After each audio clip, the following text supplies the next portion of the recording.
I get so fucking nervous doing this shit. Why? I don't know, dude. I just get really fucking nervous. I mean, this is why we got this. Liquid courage. Yes. I haven't had an IPA in like a year. Just fire. I choked on that one. It hit back. Glad to be back. This is the Dadless Podcast Group. I am the elder. He's HD. For those of you who are new to the show, the Dadless Podcast Group is a group effort together. Myself, HD, the Nomad, Jose the Dad, Danny, the Dungeon Master. Together, collectively, we discuss and debate everything that falls under the umbrella of nerd culture. If you're new to the show, I hope you like it. If you're a returning listener, thank you so much for the ongoing support. That being said, the D&D episode's going up. Is it? It is going up. It's probably the most feedback that we've had ever.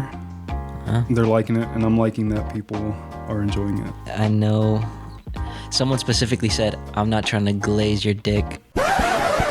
Hey, yo! But it's a pretty good episode. That's fucking funny.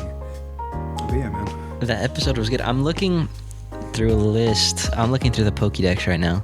What Pokemon would you eat? Like top 3. Jesus Christ. I mean, I think based off of the video where they cook the chikorita, I would definitely try the chikorita. It'd probably taste like shit. I feel like to stick with some familiarity, like a Lechonk or A Tepig? definitely. I mean, just, keep it in the realm of like What it's normal. what it's, what it normally is. A fucking Torchic for sure. Miltank. You could get Moo Moo milk. Get some Moo Moo steaks. I bet you it would be fucking gas. Oh yeah. And then I bet you there'd be weird fucking, like, just like real life, there'd be weird culinary people that would be like, let me try to eat a Gardevoir, A Gardevoir? but like from the back. Let me lift up that skirt. Yeah, I think like within the realm of relative to what it would be in real life, it'd have to be like a Tepig or a Lechonk. Torchic for sure. Combuskin, because them thighs are meaty as fuck. Oh yeah. A Blaziken's too thin in the thighs. Too wiry. It fights you. Hit you with the close combat. I mean, it ain't gonna fight a fucking gun, but it's definitely gonna fight you like if you just try to come at it. And then I'm trying to think of a fish. A fucking Gyarados? No, because realistically, like, You can't stop a Gyarados. no, fuck no. And you can't eat a Magikarp. It's all bones. They talked about it in the A Magikarp is just a Mohara, bro. You know what would be really good is a Clawitzer? How do you... What the hell is that? Clawitzer. No. It's from Gen 6. It's from XY. It's a little shrimp that has like the really big yes, with the one big arm. Yeah, the big, like, this is my good hand. Yeah. Clawitzer, the howitzer Pokemon, and the evolved form of Clauncher. Clawitzer can travel at nearly 70 miles an hour when it propels itself by shooting water from the back of its claw. That would be Cool. good. A Psyduck? Poor guy. Psyduck, dude. The reason I bring this up is because of all of the leaks that I was talking to you about. Did you read them? I read through most of what you had sent me, and I'm like, so it's just fan fiction. That came from like the developers, like Game Freak. But that's how they developed like the backstories through like fan fiction, through freaky ass like fan fiction. It's called Game Freak for a reason, brother. That's crazy. So, from my understanding, and I could be completely wrong on this, but I think I read that, people were getting upset because there was going to be no information for Pokemon the rest of the year. There's no major release titles this year, and fans are just anticipating like more information on the Legends. Is it Legends Z? Because it's like the XY, Yeah. not remakes, but XY, but the like newest. the Legends game, like they did Legends Arceus. Mm-hmm. Is it Arceus or Arceus? Good question, because I've always said Arceus. I've always said Arceus. Potato. Funny enough, for a long time I said Quibla. Instead of Quilava? Lava. Do with that what you will. And speaking of Typhlosion, all right. Yo, what a weird... Okay. So, like, to my understanding, people were anticipating this game so much, Legends Z, that they started, like, data mining, right? And so what they found was a bunch of information on all of the upcoming Pokemon games slated as of right now. There's going to be, like, the Diamond and Pearl remakes that they did, the Brilliant Diamond and Shining Pearl, is that what it is? They're doing that, but for the Hoenn games. Or maybe I'm wrong on that. I'm not too sure. Is that Hoenn? That's not Hoenn. Hoenn is Gen 2? Because it's Kanto, then Hoenn, isn't it? Kanto, Johto, Johto. Hoenn, Sinnoh. Sinnoh. Perhaps. So that sounds Accurate. sort of accurate. Okay. But point is, people were getting antsy trying to find information. And so not only did they find all of the upcoming games for Pokemon, information about the Switch 2, which is insane, and then they found all of these, I guess, fictional stories that the game developers for these games made. So it was like Game Freak themselves. People within Game Freak were the ones that made these fan fiction-esque stories of the lines between Pokemon and humans being like blurred. And so there's a story about Typhlosion, getting it on and trying to kidnap a human. I think there's one about like Octillery in there somewhere. The suckage. What? So Insane. here's what I will say from the little bit that I read about it. As strange as it may seem, and if I'm wrong, I'm wrong, but I think it follows closely with a sort of cultural trend, because in Japan, they're as far as like folklore in terms of creation, in terms of why is the sun up in the sky? And there are a lot of different stories that exist that reflect these same sort of sentiments, like within these leaks. Mm-hmm. Especially like being that, one day a hunter was in the forest and he came upon a great beast. And it's not even like, he came upon like a fucking beast that he didn't know. They name him. They're like, he found a fucking miltank. Mm-hmm. And he, did whatever with it. And the sun was born. Yeah. This is like, it reflects directly with, or at least like... Folktales? It's sort of like parodies actual like cultural folktales within Japan or, within Japanese culture. Mm-hmm. That being said, this is from an account called Central Links. This is on X. This is one of the leaks. The theme is the original sin based on the current Pokemon world. In the distant past, when the boundary between Pokemon and humans was still blurred, there was a woman and her companions. Every day they were bored, so they would often catch Slackoth living in the nearby forest. They played cruel games with the captured Slackoth, sometimes killing them for fun, gouging out their eyes or cutting off their ears. One day the woman was walking alone in the forest and saw a Slackoth hanging from a tree. She climbed the tree to catch it, but slipped and injured herself. At that moment, a Vigoroth appeared. The Vigoroth had a torn ear. The woman, startled, tried to flee, but her injured leg hurt too much, and she couldn't move. The Vigoroth with the torn ear suddenly attacked her when it saw her. The woman lost consciousness. When she awoke, she was in an unfamiliar place. Before her lay a clear lake surrounded by trees from which many Slackoth and Vigoroth were hanging. All the Pokemon bore wounds somewhere on their bodies, marks left by the woman and her companions. Upon closer inspection, she noticed that some of the Slackoth hanging from the trees were corpses. They were the very Slackoth that the woman and her friends had killed and discarded. The Slackoth were throwing those corpses into the lake. Terrified, the woman tried to run away, but a Slacking appeared. The Slacking also had a torn ear. The woman realized that this was the same Vigoroth that she had seen earlier, and fear overwhelmed her, causing her to faint once more. When the woman regained consciousness, she found herself at the entrance of a forest near her home, surrounded by her friends. They carried her back to her house. Sometime later, the woman gave birth to a child, but it wasn't a human child, it was a Slackoth. She intended to abandon it, but couldn't bring herself to do so. She stopped meeting with her friends and decided to raise a Slackoth. One day, her friends, concerned about her, visited the area near her home. They found the Slackoth sleeping there, the child of the woman. As they always did, they caught the Slackoth, stabbed it in the chest, and killed it. They took its corpse and headed to the woman's house.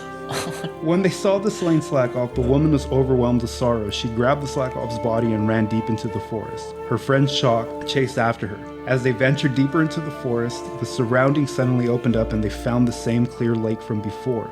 Around the lake were many Slackoth and Vigoroth. The woman stood before the lake and, holding the lifeless body of the Slackoth, she threw herself into the water. Afterwards, the woman's friends began to treat Slackoth as companions, just as she had in her final moments. That's Dude. a fucking... Give that thing a max revive, bro. Oh my goodness, dude. What's going on? Give it some Pecha berries. That is an example of a leak. I think everybody is tripping about the Typhlosion one. And I mean, rightfully so.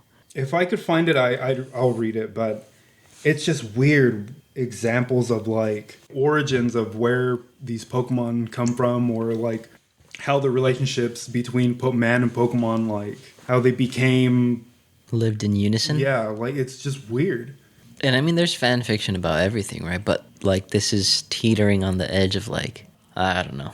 But it was pretty interesting to read some of the stuff that got leaked. I could imagine what this now causes for, I guess, Game Freak, for Nintendo, right? Getting the Switch 2 leaked. And there's been speculation on all of that. But I don't know. Do you use your Switch often? You know, we recently started using it.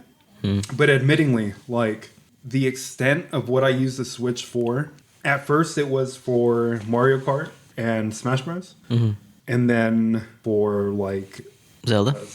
But then it just, like, it lulled in, like, usage. And then I went back to console. But then once they had released the add-ons for, like, the Game Boy and the, like, Game Boy Advance, we started using those because then Pokemon Stadium got released, Paper Mario... And I was hooked. I was back on it, like, full time, just because of the addition of those games. Right. But the only downside to those is that it's pricey to have that addition, like to have that add-on service. It's a lot.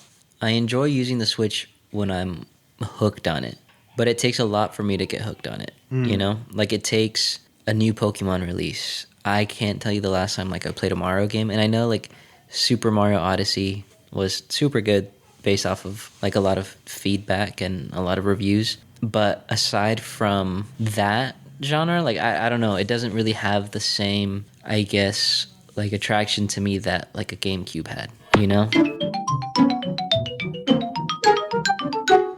And I don't know what it is. And I don't know if I was just younger and that's why that style of game was more enticing to me at the time. And I still have fun when I get like on Smash Bros. Every so often, or I still have fun playing Pokemon, but I used to spend like hours playing just Mario Party, like on my own or whatever, just doing random stuff. And now I don't find myself wanting to do that anymore. Well, so check this out. So funny enough, you should bring that up. Under the umbrella of Fig Community World, or FMW, they have a show called Fair to Say. And recently they had Sling Johnson on. Sling Johnson's an actor, voice actor as well. To paraphrase a discussion that they fell into, closely related to what you just brought up, is the fascination or the attraction that we have originally playing games. And it's like, why do we have that? And one of the panel members said that it's because when we take in those moments for the first time, we see it through the lens of a young child.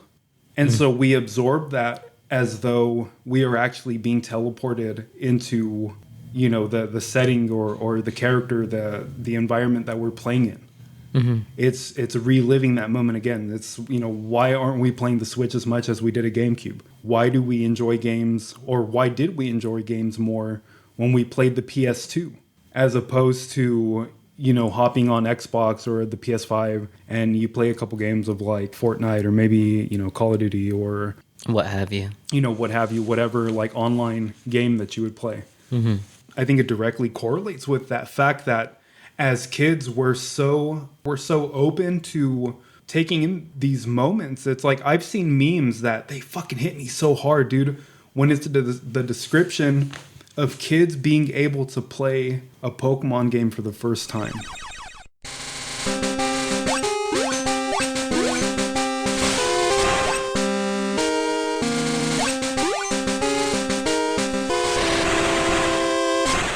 I cannot tell you how much that hits home for me. We were so impacted by those games because we were kids and we were still so open and we weren't jaded by life or consequences or anything.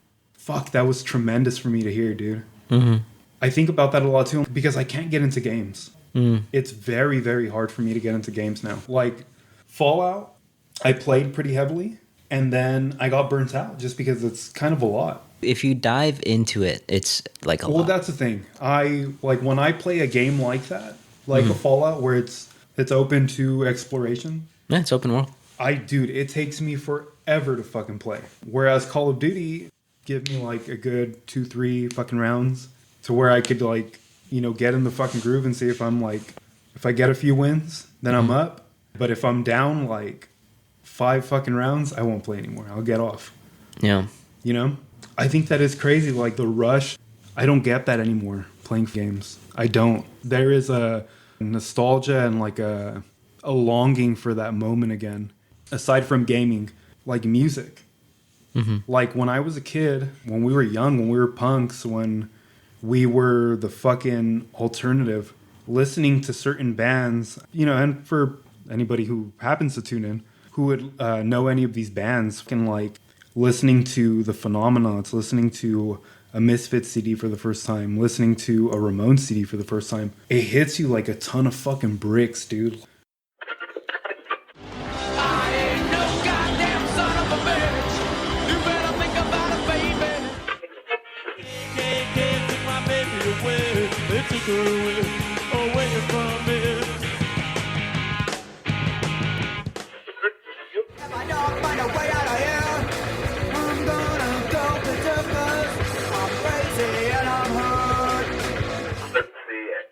There's a movie called SLC Punk, and it's like sort of a formative movie depending on who you are. At the very end of SLC Punk, at the end of the story, it's between these two kids, Matthew Lillard and the other actor who plays Bob. But Bob, you know, by the end of this has passed away from an accidental overdose.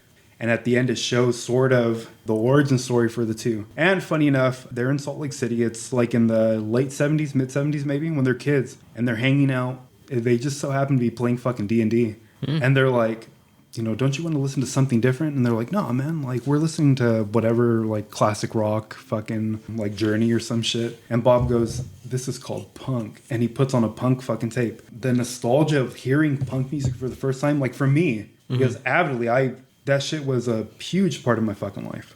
And even now, like I had a resurgence within the last 3 years of getting into of hardcore music, because hardcore music now is like a big thing for me. But fuck that feeling, dude. For anything, comics, fucking getting into horror movies for the first time. We get older and we become so jaded by shit that it's hard for us to get back into that sense of, I don't know, that sense of being able to feel that again.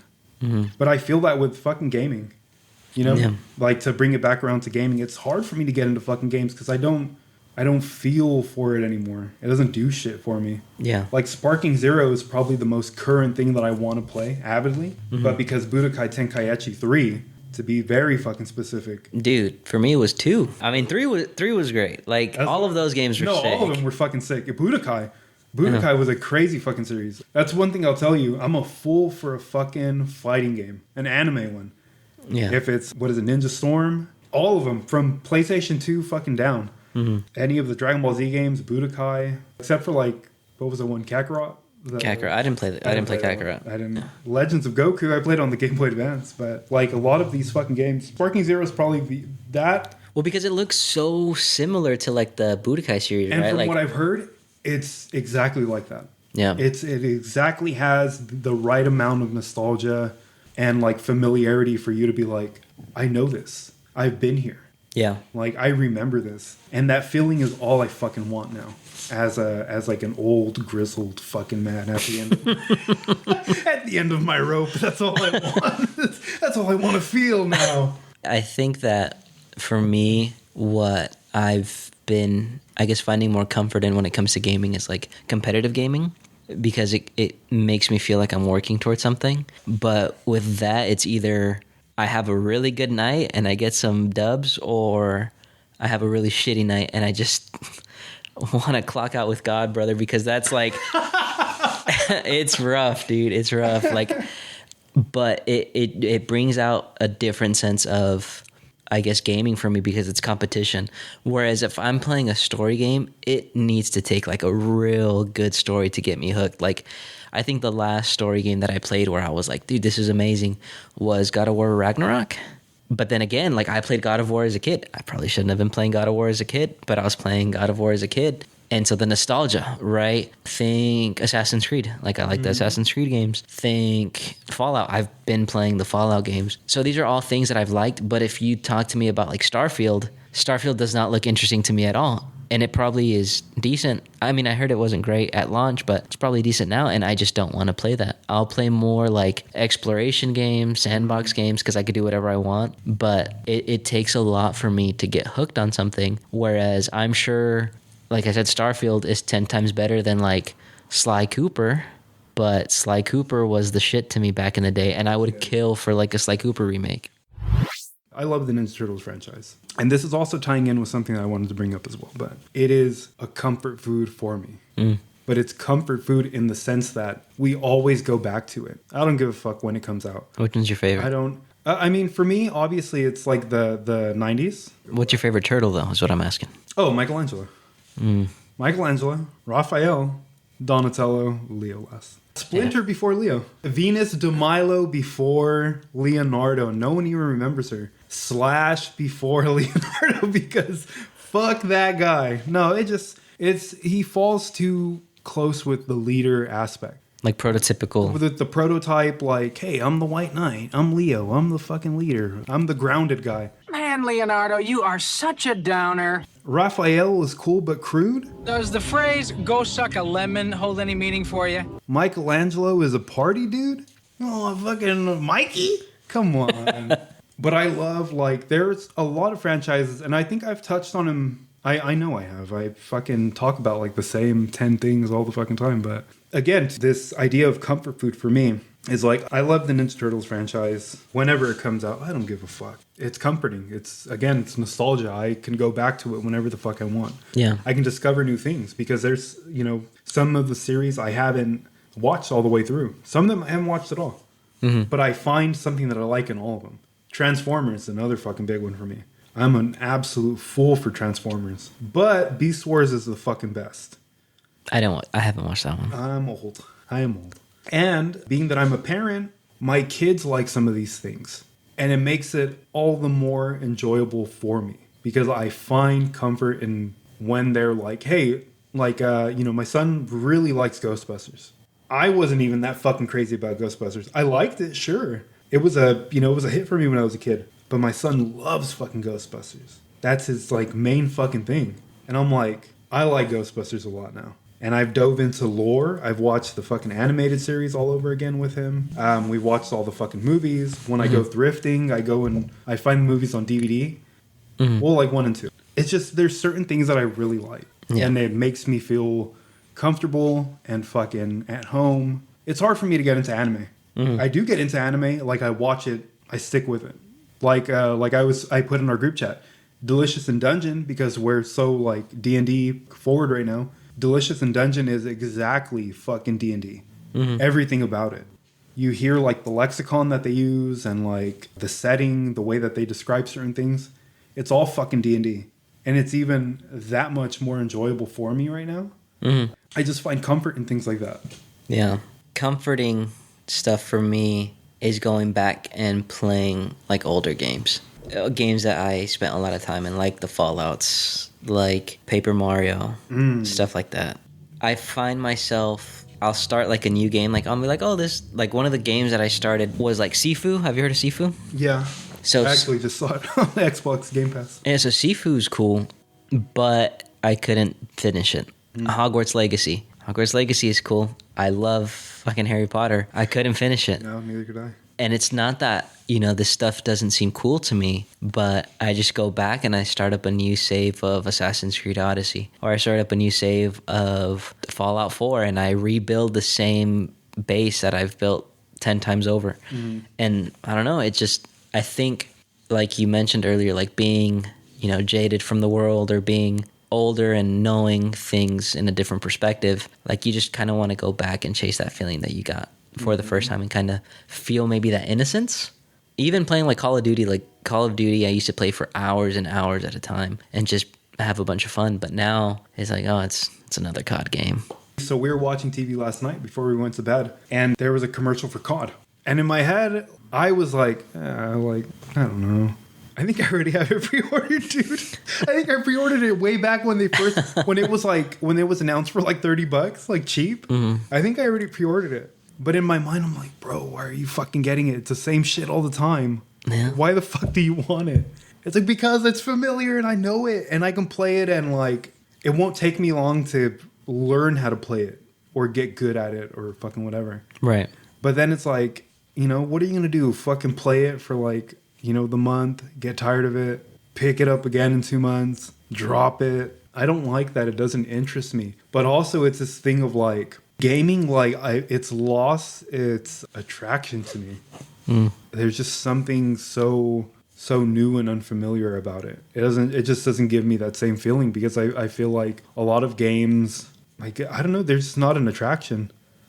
I think what would draw me in, honestly, would be like a Souls type game, because now that's a big thing. It's like, Do you play Souls games? I've tried playing the more recent Dark Souls, and I just it was too much. I got overwhelmed and I stopped. Leave me alone! Like, you think of like Ghost of Tsushima, Black Myth, like they seem so fucking daunting and like I don't know, dude. It just seems like too much. But I feel like I generally would enjoy them. Yeah. But I look at the games that like held my attention and that I played like, you know, front to back, and it was like Horizons, The Witcher, Last of Us. Like games like that, I was like, oh, dude, I'm so fucking sucked in. Like, I have to play this. I can't wait till I get home to be able to play this. I can't wait till I have some downtime to be able to play this. And now it's like, I get on my phone, watch some YouTube. Gaming, I don't give a fuck. Like, I think I played Borderlands again, like 2. Borderlands, that franchise has had me hooked. I can go back to those games and just play them. Yeah. But there's just, it's like there's something so like very open about it that like I don't feel tied down by anything to be able to just jump into any of them, but because I enjoy them so much. Like if I had The Witcher, which I don't know why the fuck I don't. If I had The Witcher, I would jump into it right now. Civilization, I'll get on it right now. I won't go to work. The Sims, I'll get on it. You won't see me ever. Yeah. I'll delete the podcast from everything. But it's just like, there's just games that I can't, it doesn't give me that like, hey, like let's play a game. Pokemon, I haven't played Pokemon in years. You could there's skip the last one. There's something just not attractive about it to me. I don't know. I think I'm just getting old. You're like, yeah.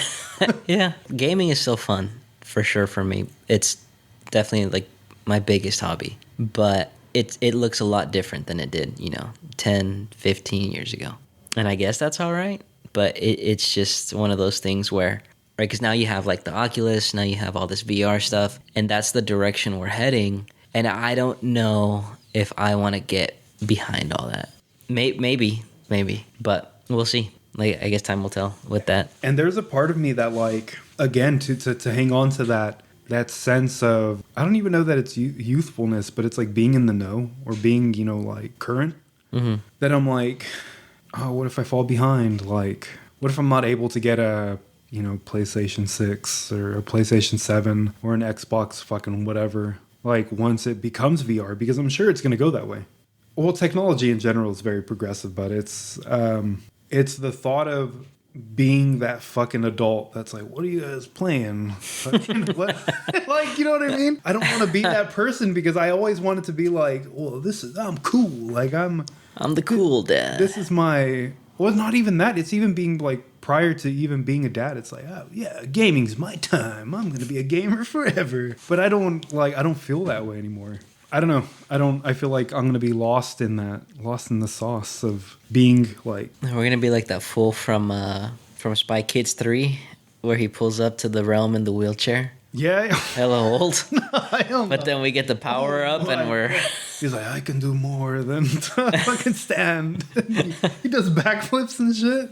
What is it, the grandpa now? The grandpa, yeah. That's fucking crazy. And then I'm the guy, and then the fool gets murked in like 2 seconds, bro, just headshot. Hey, shout out Spy Kids, dude. Those movies were fucking tight. I wanted the microwave that they had where they put in the like little packet and it turned into like a Happy Meal. Yeah. You remember that? Yeah, I do. Yeah, that was tight. You know what it was for me was, I think, part 2, where they went to the island with the fucking weird animals and shit. That was the one that I was like, hey, yo, this movie is like... so cutting edge. That shit was amazing. I thought that shit was amazing, but the first one disgusted me. Why? Because of the thumb. The fucking thumb-thumbs? Yes.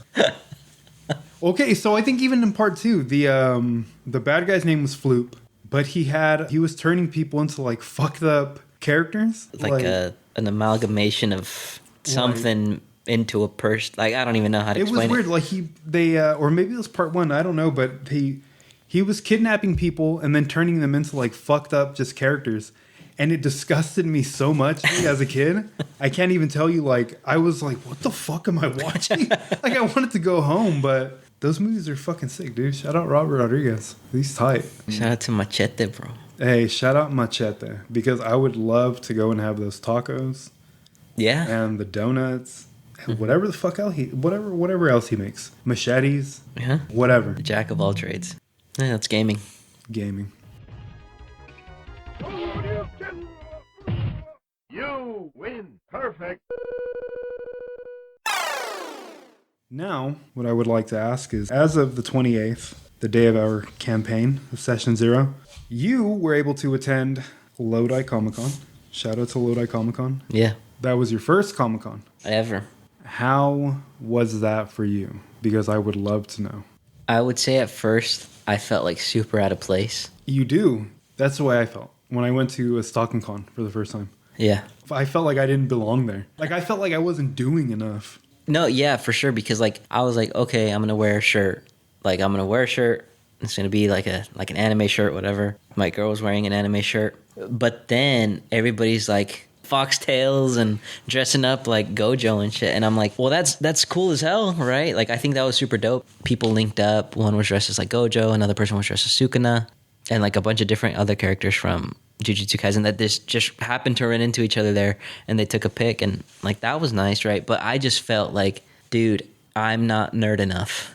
Like going through everything, I was like, no, that's not the case, because all this stuff's cool as fuck. So we got there and it was cool. Like we walked in, and I think what made it better for me was like when you were talking about like your kids liking stuff and all that, you start to like it more. Well, you know, in the last podcast I talked about how my girlfriend started getting into like anime. Mm-hmm. So that made it even better because I saw her like kind of like looking through the stuff and being like, oh, this is from that. Mm-hmm. And I'm like, yeah, you're right. And so we like got to the first little stand that kind of caught our eye. At first, like we were walking past like a bunch of, I guess, authors trying to put their comics out, and like no shade to them. They're doing their stuff, but I was like, man, is this all it's going to be? Like, you know, where's the stuff going to be where it's like the things that we know, right? Like we know Demon Slayer, we know Dragon Ball, we don't know all these things. One of the guys was like super friendly that was trying to get us to like look at his comic, and I can't remember the name off the top of my head right now, but like everybody was just super friendly, from the people selling stuff to the people buying stuff. At no point after the initial like me feeling out of place did I feel out of place, because everybody was just trying to, you know, like be friendly with one another. If you bumped into somebody, they're like, oh, like my bad, you know. So everybody was super cool. But then I got to this like small vendor. He was selling like stone coasters. And they were like laser like engraved and stuff with anime characters. And I was like, if it's gonna be a bunch of this kind of stuff, like this is dope, right? So we ended up buying like I think like 4 or 5 coasters off the guy, because we were like one of the first people at the table. And I was like, cool, like let's go find other things. So it was a bunch of like little knickknacks like that at first, but then we didn't realize that there was like a whole other warehouse where they were like showing a bunch of stuff, and that's where all like the more mainstream stuff was. And so there was like swords, there was all the meet and greets were happening there. Shout out to Bobby Lashley. I saw Bobby Lashley. There? Was it Bobby Lashley? Yeah, I think it was Bobby Lashley. That's crazy. Yeah, Bobby Lashley was there. MVP was there.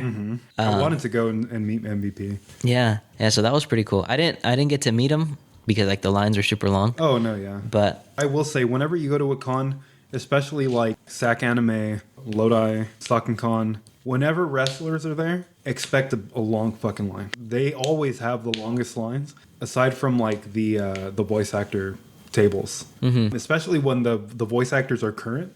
Oh, for sure. Like it's, you know, forget about it. Well, I think at SAC Anime they're gonna have like the voice actor for like Eren there from like Attack on See what Titan. I sent you? No. SAC Anime, Tanjiro is going to be there. Yeah, Tanjiro. Tanjiro is also the voice of Cyberpunk. Yeah. And that's why I sent it to David you. Martinez. I know that you love it. But Shout out to my boy. Yeah, he's also Zenitsu. Zenitsu's going to be there. Yeah. Yep. Yeah, I'm looking forward to it. But like it was cool to just see all of the things related to everything I've grown up watching, everything I'm currently watching. I thought that was super dope. I did end up buying some katanas. Did you? Well, I bought Tengen's. I sent the picture, didn't I? Yes, you did. Yeah. I bought Tengen's katanas. Did you buy more than that though? For myself, no.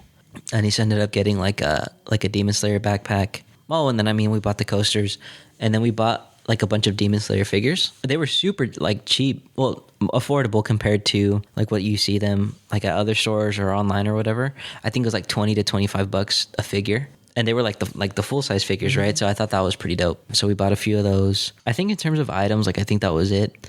But just the experience of participating in something where there's a bunch of other people like me or of the same interest as me there, like that was super cool. It is. I think that was, for me, the better part of it, was kind of sharing that experience with other people that were having similar reactions to me when they saw these things. I was kind of upset because I didn't see like any Dungeons and Dragons stuff there. Really? Yeah, like there was nothing. Like I was on, well, because I mean, that's what we've been talking about, right? So I was like, hopefully I find like a table with something, you know, anything, dice or something, like custom dice. The only thing I saw was this little kid. He had like a D20 plushie and it was cool. And I was about to say like, hey, where'd you get that? But it turns out like his parents were running the stand that was right there and that was just his plushie. And I was like, dude, I will snatch that off your hands right now. Fuck you up and take that from you. But yeah, so that was cool. We're excited to go to SAC Anime. We're going to be doing that come January. We were going to go to the one this upcoming weekend in Tracy, but we're like, we got to slow down a little bit. I saw that and it makes me want to go. You should. And the one in Tracy is hosted by Ohana Comic-Con. Those are the ones that I think are the coolest for, like, if you're going to take kids, if you want to go and, you know, find out what they're all about for the first time. They usually hold them in, like, more intimate spaces. It isn't a lot to absorb, like, at one time. I like those a lot. That's cool, though, man. I was like really curious and like enthusiastic to hear about how you like it. Yeah. Because again, it's, you know, and it's the same reason why I, you know, talked about it when I did, because there is a sense of like feeling on the outside, but then actually seeing it like live in person to interact with other people that are like, oh, you know, one of us. That feeling, it's nice to know that there are other people that enjoy the same shit.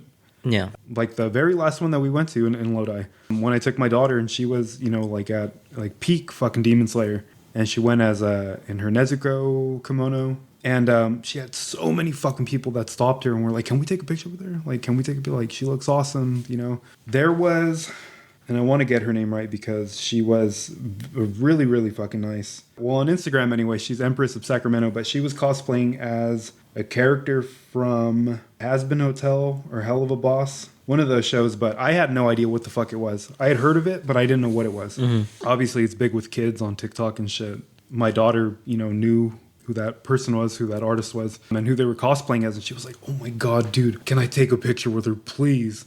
And I was like, why don't we go ask? Like, how about, like, we fucking man up real quick, and we go, like, go press her for a picture real quick. And so here I go like a fucking creep. I'm like, excuse me. Can I get a picture for my daughter, please? And she was like really accommodating, really nice, whatever. But it's that idea that like everybody's real, like that community, that feeling. That's what I was about to say, yeah. That feeling of like, oh, we're not out of place here. It's just a matter of like, there was a character there from some fucking mobile game. I don't know what any of these things are that my daughter likes. It's all Raid Shadow Legends.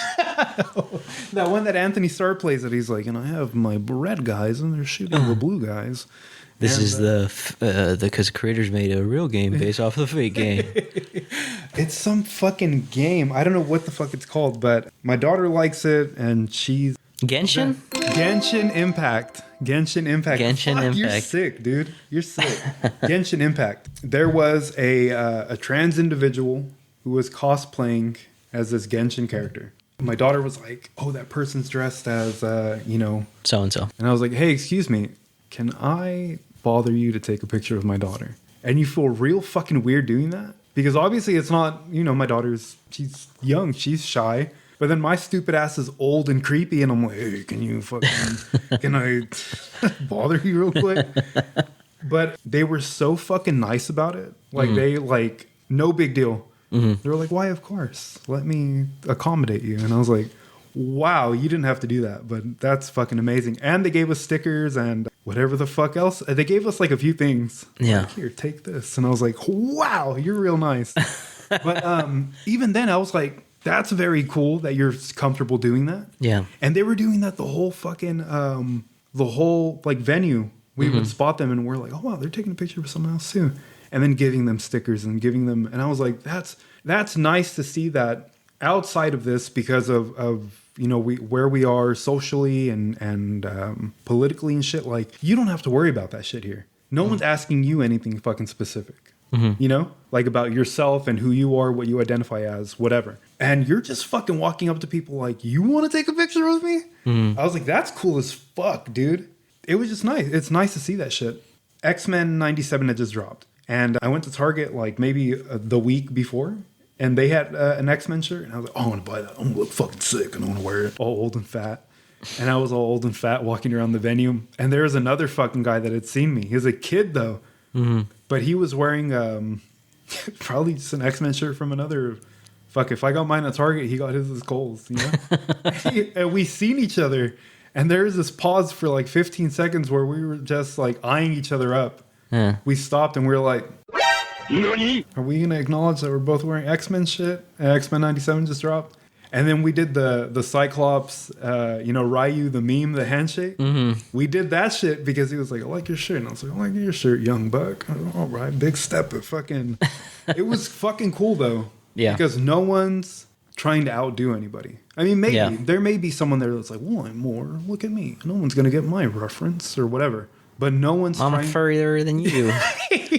No one's trying to out-nerd anybody else. Yeah. Everybody's fucking cool, just talking. And I think it's one thing where, like, you kind of, like, briefly touched on it. But, you know, that sense of community where you don't really find that in your typical day-to-day activity, right? Like, right, most people, they got jobs, they go to work. Or you have, like, a group of people that come from different backgrounds, different histories. And maybe you jive with some of them, maybe you don't. But you're there, it's connecting you because you're seeking this thing to help you survive in your day-to-day life. You come home to your family. You don't pick your family, right? Like, you're born into family, and that's one thing. But these things are things that you pick, that you seek out. And I think that's the cool part when you finally decide to, like, hey, I'm going to step out of my comfort zone and I'm going to go seek this thing out and be a part of it. It's a cool feeling because I even felt that when we went to, like, Utopia that for the first time. Yeah.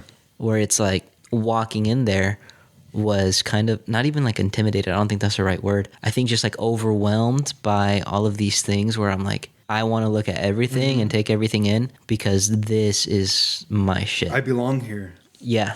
That sense of belonging. Yeah. And I got asked a question at my job the other day, and they were like, well, like, what do you determine as culture, right? Like, what is culture to you? And I think, like, normally people will default to, like, oh, well, I'm Hispanic, so Hispanic culture is my culture. I'm, you know, Native American, so that's my culture, or whatever, right? What have you. It's like you identify as your race, as your race, or it's like it becomes just like a construct of what you are. Right. Like, I'm Hispanic, I'm a male, I'm in my 20s. That's my culture. Like, I fall into all of that. But culture is like everything, right? Everything that makes you uniquely you. And so finally stepping out of the things that were automatically categorized as, like, you know, your race, your gender, your all that stuff, stepping into something that you are choosing and that you're actively making that decision to participate in. Like, I think that's super cool. Like I was saying, like, the coolest part to me was, one, you know, seeing my girlfriend, like, take everything in, and then two, that sense of community where everybody was super cool. There's no issues at all whatsoever. It was just a vibe, dude. It right away when we left, on the way out, we saw, like, SAC Anime little pamphlets because they're getting ready to, like, do all that stuff. They were even doing, like, pre-orders for tickets already. Yeah. And, you know, on the way out, I was like, hey, can I get one? And the lady was like, yeah, like, this is the person that we're gonna have already. Like, on the back, you find a bunch of information. Like, you could tell that she didn't know me, but she wanted people like me there. And so that was pretty tight. So it was a good first, I guess, rodeo at cool. Con. I feel bad though, because shout out to the dude that sold me the katanas, because I pulled up the first time and I was like, hey man, like, how much, you know, for this, whatever. And for, like, the single blades, he was like, oh, I think it was like $80, $90. And then for like the katana, like the Tengen's katanas, is like 2 of them. And so I was like, hey, how much for the blades? And he was like, oh, like so the single blades were 80. So the katanas were like 160. The Tengens, because they're like 2 of them. And so I went and I was like, hey man, like I was like, you know what, 160, I don't know, that's kind of a steep price. So I'm gonna like hold off on them. So then we went around and I was like thinking about the katanas the whole time, and I was like, man, I want those katanas. And so I went back and I pulled like the little like, you know, Mexican, I'm gonna try to haggle you type shit, and I was like, hey bro, you said 140 on these? And you could tell like he knew that I knew that he said 160, and he was like, I said 160, but you know what, I'll do 140. So shout out to that guy. I felt a little bad, but hey, we worked something out. And then I ended up buying a figure from him for like another, you know, set amount of money, so that was cool. So did he have a really long spread? Huge. Okay, I know what you're talking about then. Yeah. I think for the last 2 or 3 years he's been there in the same spot, but he has like the biggest selection of. Yeah, he was the one that had the biggest selection there, and he was just like running around all over the place. He had a cool selection. I was almost tempted to buy like Sasuke's katana. His was there too. I was close to buying Rengoku's katana, but he had a bunch of other stuff too. So it was pretty tight. He had like a keyblade too. I thought that was pretty cool. I don't like Kingdom Hearts, but hey. So What did he say? not even having to do with the combat, way back. This was when my daughter was born. We went to the Apricot Fiesta, which is a local festival held in Patterson, where I'm from originally. You know, we're fucking walking around, like looking at everything. And mind you, we just had my daughter. She was fresh. That bread was still settling. And we walked by a booth that had, the first time I ever saw a booth that had swords or anything, you know, recreations. And they had a Keyblade. And I was like, oh my God, I need this. This was a fucking like, just a piece of metal. This motherfucker probably weighed like 50 pounds, dude. Like I could have killed someone with this fucking sword. And I was like, dude, it's $60. I need to get it. My kid's mom was like, bro, you're not gonna buy a fucking $60 bludgeoning fucking weapon. And I was like, you never let me have fun. And I just had a baby. Like, I was like, come on, man. You know, what do you mean? Let it play a little bit, man. Yo, that shit was so funny. I think about that, like, when I remember, when it comes to my mind, I can't help but laugh about that. That I'm like, I wanted that shit so bad. Dude, but that goes back to the nostalgia piece, right? Like, that has a huge significance to you. It does. It does. But it's like, the fuck am I going to do with a Keyblade? Well, first of all, you're going to put that on your fucking mantle. I don't have the day that, and I've told you, like, aside from the, you know, outside of the pod, when I have the space, when I have my own personal space to be able to decorate and convey all the things that I like, it's over. It's a wrap. Fuck everybody. Kids, sock them. That's my stuff.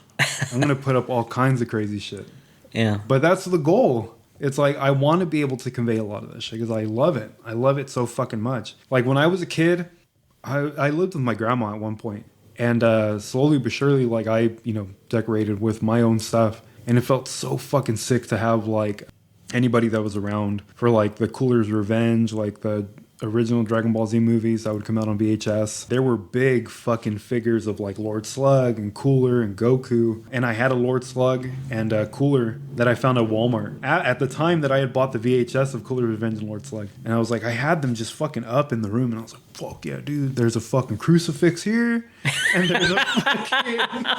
There's a because I was still going to catechism, like, not that I wanted to. It was, you know, devil horns all day, but it was like, you know, low key devil worshiping. But it was Coolers right here, Lord Slugs right here, and then I have a fucking old JC, and then I just have a fucking cobija of the Virgen on the bed. Like, you already know how we fuck around. The PS2. That shit's with the little like mandil over it, the little like Mexican napkin. Oh my God, that's so fucking sick, dude. Introducing the new line of collectible figures from the Dragon Ball Z universe, featuring Battle Damage Goku and Battle Damage Piccolo. Complete your collection with detailed sculpts of Cooler and Lord Slug. All of these figures and many more will be available soon, only from IF Labs.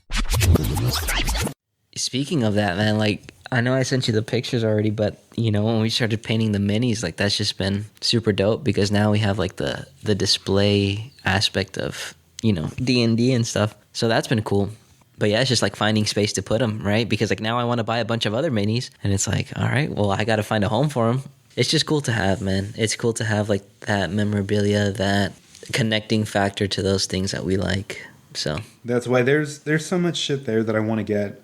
There's an artist. He designed the artwork for the last two events. The last event that I went to was Godzilla, and then this was the event that you went to. Yeah. His name's Justin Orr, and a lot of the shit that he has is everything that I fucking love and that makes me like who I am. He has like animations and art pieces about MF Doom, Bruce Lee, fucking about Godzilla, just different fucking things. A lot of like what I am, hip hop and fucking kaijus and like comic and anime animations. He's so fucking dope.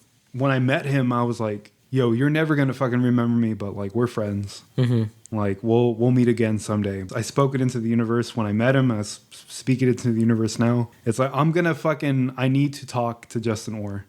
I would love to speak to him. Tell him to pull up to the pod. I gave him our stickers. I gave him our stickers. He ain't gonna fucking remember me. Well, what is he gonna? He's swinging big dick fucking... Hey, I'm a notable guy. There are a handful of people that I need to speak with, but it's like I need to talk to him. I would love to fucking interview him. Martin Crudo from Los Crudos. I would love. That is the bucket list to fucking speak to him. I need to. He means so much to me. He means so much to like my 15, 16-year-old self that like didn't like I again to tie it back in with like the sense of community and feeling like who you are and what you represent. And like when I was even maybe as early as 14, like I had such an identity crisis and like cultural identity, and like Martin from Los Crudos, he ended up moving on to he made a band called Limpris, and it was they're all openly gay men singing about gay shit. And back in the day, they would say like, well, you can't go to a Limpris show because like, you know, only pejoratives go to Limpris shows. And I wish like so fucking much if I could like turn back the wheel to be able to experience that. But I fuck that guy means so much to me, of like building up who I am, like culturally, like ethnically, just, you know, who I am, like this whole identity crisis, even just being comfortable being a fucking nerd. Because there was a point where I couldn't be myself. I couldn't be a nerd for a long time because of the way I felt, because of people that are around me, you know, and like being impressionable and shit. It's a lot, but like guys like that, or guys like, you know, Justin Orr. He's like, I met him and I seen like what he was putting out as an artist, and I was like, hey, what the fuck? Like, were you a fat Mexican kid too? But I think he's like Filipino. I was like, but were you fat either way? No, it's cool, dude. It's cool the type of shit that you come across in those in those spaces. It's definitely neat. I think I'm super appreciative of that experience because it opened up the door to have more similar to those, right? And experience that again. Definitely helped me, I guess, build my own confidence in terms of, you know, I belong to this, and I'm going to continue to do so for a while. I'm glad you liked it, because I was like, man, I hope he likes it. Yeah. I was like, hopefully fucking... Sac Anime, let's go. I know, I want to so bad, dude. I want to go as a group so bad. I want to go. I've been wanting to go to like the Porterville ones. Mm-hmm. Obviously, we have shout out to Javi and the boy. We have them down there. Our fucking sort of SoCal correspondents. Yeah, I do. I want to be able to experience that shit. That's cool. My first Sac Anime was with my friends, with my boys. Yeah. Shout out to Santa Squad, but that shit's cool, man. To experience that shit together. I think that'd be dope if we went. Pretending to be, oh, is that the Dadless Podcast? Oh, where? Oh, that's us. Hey, man, we got some new followers since this last episode. So, hey, we come up everywhere, dude. Yeah. Our demographics here in California, like we're sort of everywhere, even in the state. Yeah. Like we're in Ohio. I know that all the kids like Ohio, so. Ohio, I don't even know what that means. I don't know what that means. I have no fucking idea. For all you know, Phantom tax, Gyat. For all you know, you just said slurs. Hey, yo, what the fuck? Fuck. Never mind. Take that back. I take it back. I'd just like to say, on behalf of the Dadless Podcast Group and all our subsidiaries, we accept all. We accept everybody. We accept everybody. like and subscribe. If you don't, then maybe that's not true. That's the caveat. Then maybe that's not true. As we wind down, do you have any additional notes or anything that is currently trending for you? For me, the only notes I got, I would eat a mill tank and maybe like I'm thinking of like legendary Pokemon because I think that would taste like exotic. And what I'm thinking is like a Reshiram because it'd be a little spicy. A nice Regirock. A Registeel, bro. All broken teeth. Like it's so good. It's so good. Hello Chimuelo. Scrape it for salt or something. It's got some minerals. Fuck. It's crack rocks. It's out of crack rocks. That's the next Reggie. Scante? Smoking Scante? Scante rock? Reggie Scante? Fuck. Reggie crack. Ah, fuck. Roasted ho-oh? Oh. A fucking Lugia thigh? Lugia thigh. Walters, he's cooking already, dude. Dude, it's done. Zapdos. Al carbon? Fuck. It's cooking already. Spoil loco, bro. You just gotta catch it. Yeah.